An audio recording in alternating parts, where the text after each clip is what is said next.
I've already talked about Jordan Peele's debut directorial work, Get Out, where I tailored my review toward non-racists and non-bigots. Like me. Unfortunately, YouTube is increasingly a far-right platform with a neo-N-word caste system. Welcome back to the Red Pill Show, and before we jump into it, I wanted to hit on a little Nazi propaganda. So my video was removed and my channel struck for my trouble. To talk about Peele's latest movie, Us, I'm really hoping YouTube doesn't expect me to sling racial epithets like they advise on Twitch. Oh, he said nigger! By the way, this video is sponsored by BitterYelp, the world's most online counseling platform. If you're like everyone else who watches YouTubers for parasocial relationships, but needs someone who actually responds, don't worry, you're not alone if you've got cash to burn. So go ahead and smash that affiliate link in the doobly-doo. And I'll see you in hell.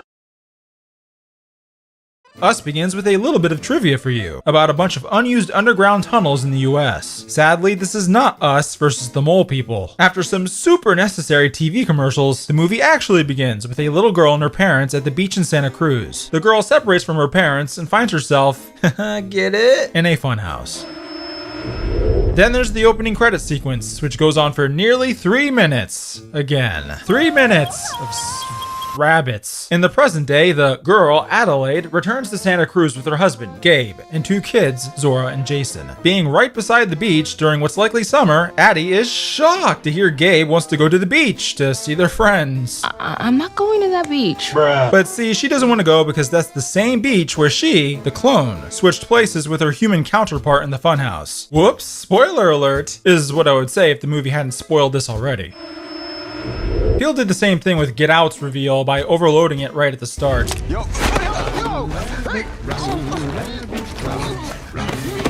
Shyamalan could honestly give him some pointers. Take The Sixth Sense, for example. It strongly hints at the reveal in its beginning, but it is only a hint. Much of what follows is clever misdirection as Shyamalan drip feeds everything you need to be blown away at the true reveal. Peele here does not leave you with just a hint. Addie comes directly face to face with her clone. This would be like if the dude that shoots Bruce Willis said beforehand, "Can we even really be sure we're alive?" It's just too much. Shortly before in Us, there's a flashback to a therapist's office with Addie's parents distraught over her loss of speech. This is not good setup or misdirection. Think about it. Why would Addie not speak? Her parents seem to think she's in shock from being molested or something, but we know that's not what happened. Was she scared speechless just by seeing her clone? That's the only alternative explanation I can think of. But it's so much easier to just assume, oh, Mirror Girl can't talk. And bam, within 15 minutes, Peele's shot his load. Or maybe I saw this twist coming because it's ripping off an old Jimmy Neutron game. What are you planning on doing now?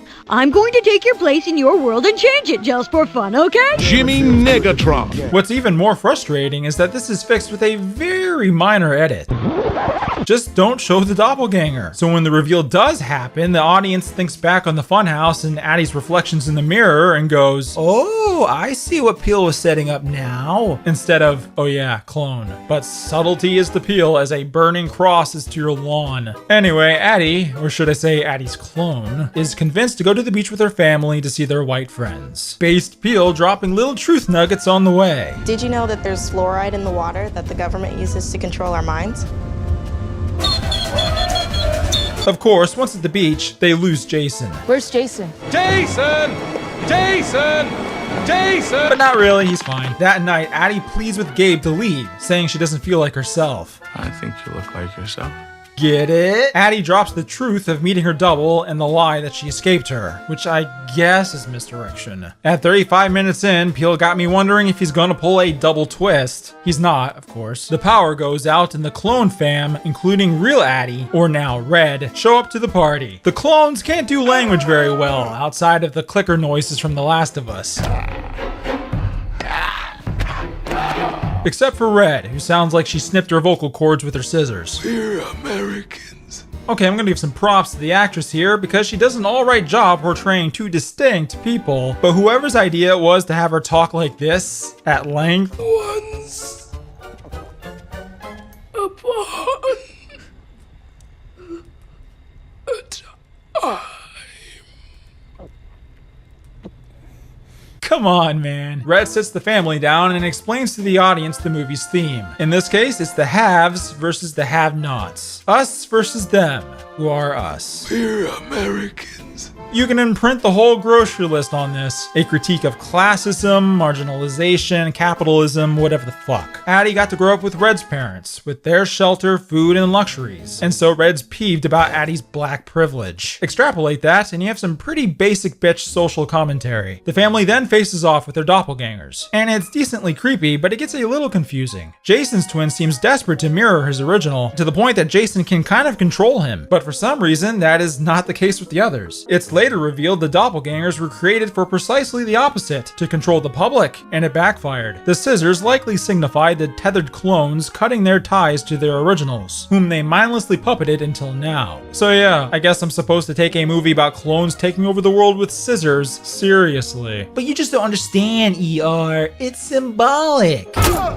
And this is the crux of Us. All this symbolism is not supplementary to the story. It is the story, and depending on how you take that, it will make or break the movie for you. There's really no point in me questioning Jason's twin or anything plot related, because Us doesn't care about pretense. If you take Us literally, some nefarious unnamed group copied the American population and pasted them all into the abandoned underground tunnels along with truckloads of rabbits, because fuck it, why not? Despite some harebrained scheme to use the copies to control the public, they made these underground facilities accessible to the public through places like an open funhouse on a very populated beach. The copies rose up gamer style and presumably killed everyone they could with fucking scissors, then linked up hands in the world's largest game of Ring Around the Rosie. Ashes, ashes, it all came down. It goes without saying that this isn't even trying, so you have to take a step back and get a little figurative. Again, it's all steeped in the theme of us and what that really means. Is there really a difference between us and them? The copies are meant, and only meant, to represent this dichotomy and whether or not it's a false one. This isn't a plot-based narrative, it's a message-based one. But must there really be this hard separation of plot and theming? I smell another false dichotomy. Let me try to put this visually. Pretend this narrative is a cake. Everybody loves cakes. Cakes have layers. And for a narrative cake, I personally like a nice solid plot as the base. It can stand on its own. Then on top of that, you can layer on some allegory, which in this case is another way to interpret the base story. Then stack on a helping of symbolism, a bit of social commentary if you're into that, and happy birthday to me. Some examples of these done well might be Fight Club, Battle Royale, The Lion, the Witch, and the Wardrobe, Apocalypse Now, Clockwork Orange, A Company Man, Angry Birds, and so on. Much as I didn't care for it myself, Fury Road is structured like this too. These are all stories you can understand and enjoy fully on their own. But then there's also the allegorical layer that gives you a little extra, and that can be great. Peele puts it in the oven a little differently. He gives us a half-baked story that can't hold itself up, let alone anything else. So he makes it equal parts allegorical. Then he overloads that shit with symbolism and social commentary. And you know what? You still have the cake, just less of one,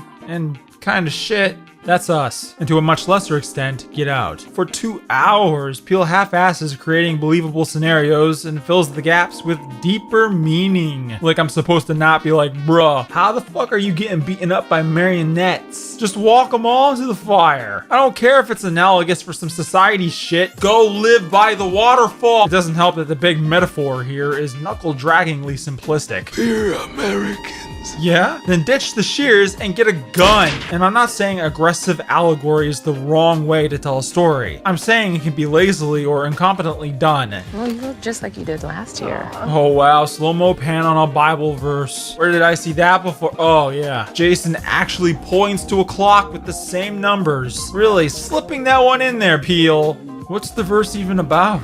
And it's about God BTFOing the Jews. Oh, fucking great, Peele. Now this video is gonna get hit for hate speech too. The 99% of racist content that I'm really keeps me motivated and passionate about what I do. You know, I really didn't like Get Out, but I got it. It had something to say, and it said it. The messaging might have been as subtle as a crack to the head, but it was pointed and unmistakable. And it still bothered with the base story, as dumb as that got. Us just says, they cloned everybody. Then throws up rabbits all over the floor and tells us to go dumpster diving if we want to get anything more out of it. There's a reason critics liked Us so much more than audiences. 'Cause they're stupid. Alright, that's about it for my Us fussing. I ain't gonna talk about the rest. Us doesn't get any better or worse anyway. And we've been over the ending twist already. We're not even gonna get to my favorite joke of the movie. Then let's make some traps or something, like some Home Alone type stuff. That way if she comes... Tell me you did not just reference Home Alone. You know what I'm talking about. This is the time to run,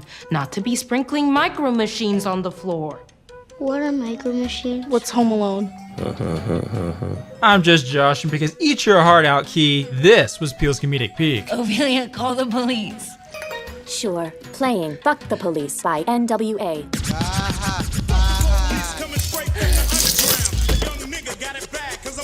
This is so funny. Alexa, play a laugh track. Got it. Playing Rat Attack for the PS1. I could say some nice things, like how good some of the music is, the occasionally cool shot too. But if I had to give Us an overall rating, I'd say it's about a 4 out of 10.